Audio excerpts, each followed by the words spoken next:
Voilà, nous allons voir un petit peu les mécanismes de clés flottantes et d'enveloppes. Je pense qu'on ne peut pas faire ce cours si vous n'avez pas une petite idée de comment ça fonctionne. Donc, les lettres clés flottantes, on a l'impression que ça n'existe pas.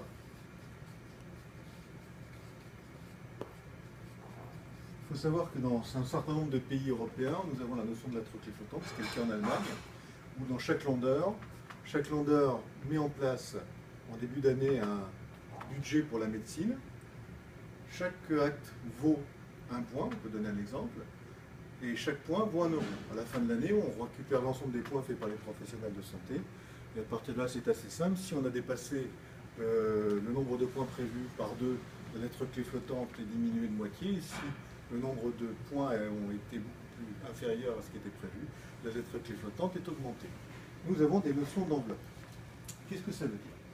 Premièrement, on prend l'enveloppe de l'année, c'est-à-dire dans ce cas précis 2013, c'est-à-dire tout ce qui a été consommé en 2013 en matière de soins.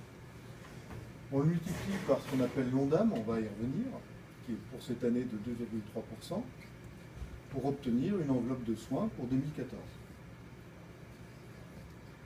Donc l'ONDAM, je vais l'écrire, c'est ONDAM, c'est l'objectif national des dépenses d'assurance maladie. L'ensemble de ces enveloppes est défini chaque année par les députés et les sénateurs dans ce qu'on appelle le PLFSS,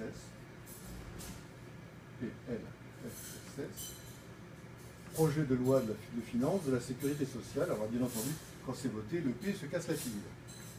Ces enveloppes sont fixes.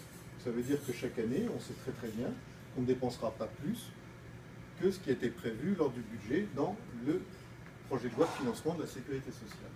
Dans ces enveloppes, pour 2014, on a 3 enveloppes. On a les soins de ville, on a l'hôpital, et on a le médico-social. Dans ces enveloppes, qui sont normalement globalisées à 2,3%, les soins de ville sont à 2,4%, l'hôpital est à 2,3% et les médico-sociaux est aux alentours de 8%. Donc ce qui implique la chose suivante. Une fois que vous avez une enveloppe, on va prendre ici l'enveloppe des soins de ville, vous avez des sous-enveloppes. Vous avez l'enveloppe NGAP, l'enveloppe CCN. Alors je rappelle que la NGAP, c'est la nomenclature générale des actes professionnels, et la CCM, c'est la classification commune des actes médicaux. Et donc ces enveloppes-là sont fixes. Si on prend l'enveloppe CCM, il y a des sous-enveloppes pour les radiologues, pour les rhumatologues, pour chacune des professions, et pour chacune des professions, on a encore des sous-enveloppes pour les échographies, pour les scanners, pour les IRM. Vous comprendrez donc inévitablement que si l'enveloppe est dépassée, le prix de l'acte va forcément baisser. Plus on fait d'actes, plus le prix de l'acte va baisser. C'est pour ça que les radiologues et que les biologistes ont des actes qui ont tendance à baisser puisque leur nombre d'actes augmente. Voilà ce que je voulais dire concernant donc la lettre clé flottante. Ça veut dire qu'en termes plus clairs, on résume bien, vous pouvez faire un grand nombre d'actes dans l'enveloppe, mais que si vous en faites trop, et votre prix d'acte baissera. Merci.